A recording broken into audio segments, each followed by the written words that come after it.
السلام عليكم ورحمة الله وبركاته. يا رب تكونوا دايما في احسن حال. اول ما نبدأ كده بالصلاة على النبي، لايك حلو كده منكم والاشتراك في القناة.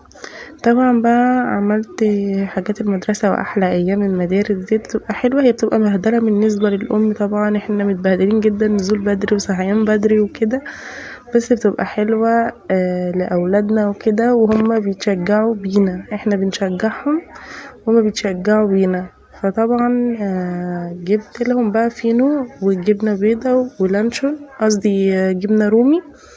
مرضتش اجيب لهم لانشون لانهم هما تعبانين وحاسه ان هما دافيانين اوي النهارده، فمرضتش احط لهم لانشون خالص. فطبعا بقى عشان ما اطولش عليكم الفيديو، عملت كل دوت ورحت قافله بقى اللانش بوكس، وحطيت كل واحده اللانش بوكس في شنطتها بالازازه بتاعتها، بس كده. وطبعا توتة راحت النهاردة أول يوم حضانة، راحت الحضانة غلبتني جدا، عبال ما قعدت تعيط جامد قوي. فبصراحة كانت صعبانة عليا، مكنتش عايزة اسيبها النهائي، بس قلت لازم هتتعود، اول يومين كده هيبقوا صعبين شوية وبعد كده هتتعود.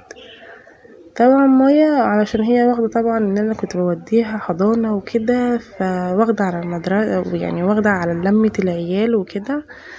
طبعا وقفنا بقى عند السوبر ماركت وجبت لهم حاجات، وراحوا حاطين كل واحدة في شنطتها.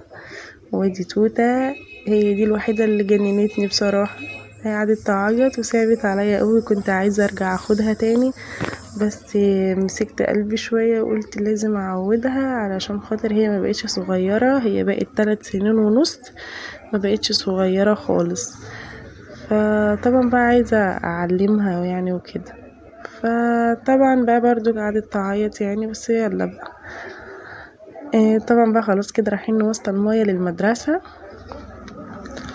فطبعا طريق مايا غير طريق تمني خالص، يعني انا بودي مايا وبعد كده برجع اروح مودية تمني، عكسها خالص. طبعا واحنا قاعدين في الطابور يا حبايب قلبي، ورحت بقى صورتها ورحت مصوراها هي واختها عند الملعب، ومتنسنيش في اللايك.